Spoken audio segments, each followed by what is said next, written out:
Baik, di sini saya akan menjelaskan tentang filsafat. Nah, apa sih filsafat itu?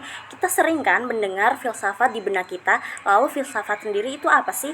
Baik, kata filsafat berkaitan erat dengan segala sesuatu yang dapat dipikirkan oleh manusia, bahkan tidak akan pernah habisnya karena mengandung dua kemungkinan, yaitu proses berpikir dan hasil berpikir. Filsafat dalam arti pertama adalah jalan yang ditempuh untuk memecah masalah, sedangkan pada pengertian kedua merupakan kesimpulan yang diperoleh dari hasil pemecahan atau pembahasan masalah. Dan di samping itu, filsafat mempunyai konotasi dalam segala hal yang bersifat teoritis, transcendentalsi, abstrak, dan lain sebagainya. Kemudian, pengertian filsafat sendiri itu apa sih?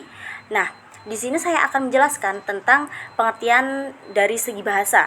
Pada hakikatnya adalah menggunakan rasio berpikir, tetapi tidak semua proses berpikir disebut filsafat.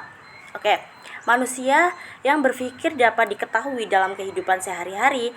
Jika pemikiran manusia dapat dipelajari, maka ada 4 golongan pemikiran, yaitu pemikiran pseudo ilmiah, pemikiran awam, pemikiran ilmiah, dan pemikiran filosofis. Kemudian filsafat berasal dari bahasa Yunani, yaitu philos dan sophia, yang berarti cinta, kebijaksanaan atau belajar. Maka sering dikatakan bahwa filsafat merupakan induk atau ratu ilmu pengetahuan. Maka sebenarnya arti filsafat mengandung cita-cita yang mulia, yaitu orang yang belajar filsafat berusaha untuk memiliki mutiara-mutiara kebijaksanaan sebagai pedoman dan pegangan hidup, sehingga filsafat mengandung sesuatu yang dalam bagi manusia. Kita sampai di inti pembahasan, yaitu aliran filsafat naturalisme. Pandangan aliran ini hampir sama dengan nativisme, karena pandangan ini sering mengemukakan teori yang ganjil tentang kemungkinan manusia dapat dididik. Tokohnya adalah Jean-Jacques Rousseau, 1712-1778, seorang filsuf bangsa Prancis yang mengemukakan pendapat dalam bukunya yang berjudul Emile bahwa manusia dalam keadaan baik pada waktu datang dari Sang Pencipta, tetapi semua menjadi buruk di tangan manusia. Dari pendapat Rousseau tersebut dapat diketahui bahwa semua manusia yang baru lahir mempunyai pembawaan yang baik, namun pembawaan yang baik menjadi rusak oleh tangan manusia itu sendiri.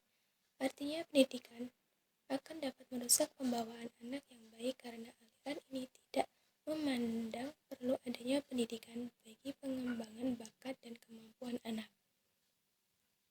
Aliran ini disebut juga aliran negativisme karena berpandangan bahwa pendidik hanya wajib membiarkan pertumbuhan anak didik saja dengan sendirinya dan selanjutnya diserahkan kepada alam. Jadi, pendidikan tidak diperlukan dan yang dilaksanakan adalah menyerahkan anak didik ke alam agar pembawaan yang baik tidak menjadi rusak oleh tangan manusia melalui proses kegiatan pendidikan.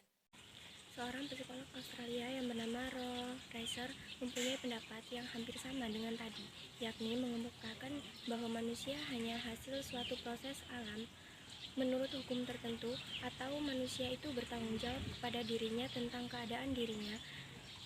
Ia tidak bertanggung jawab tentang bakatnya. Jadi, menurut Rolf Fraser, bahwa manusia hanyalah produk dari hukum proses alamiah yang berlangsung sebelumnya, bukan menurut dan buah dari pekerjaannya, keinginannya. Dari pandangan tersebut, jelas bahwa pendidikan yang pesimis akan dapat berjalan dengan pandangan optimis alamiah, yakni membiarkan anak terdidik secara alami sesuai dengan hukum perkembangan dan dalam proses yang berlangsung sewajarnya, sehingga bukan orang tua, guru, atau pendidik yang akan memimpin dan membimbing seorang ke arah kedewasaannya, berdiri sendiri dan bertanggung jawab, melainkan tergantung kepada alam, hidup, dan pengalaman mereka dalam kehidupan. Hal itu bertitik tolak dan suatu anggapan bahwa manusia memiliki sifat baik dan memerlukan pendidikan. Semua diserahkan ke alam agar pembawaan yang baik tadi tidak menjadi rusak dan oleh tangan manusia melalui proses pendidikannya. Implikasi aliran dan naturalisme yang dapat diterapkan dalam proses pembelajaran sebagai berikut. 1. Pembelajaran berbasis pengalaman peserta didik secara interaktif untuk mengembangkan potensi diri peserta didik secara alamiah. 2.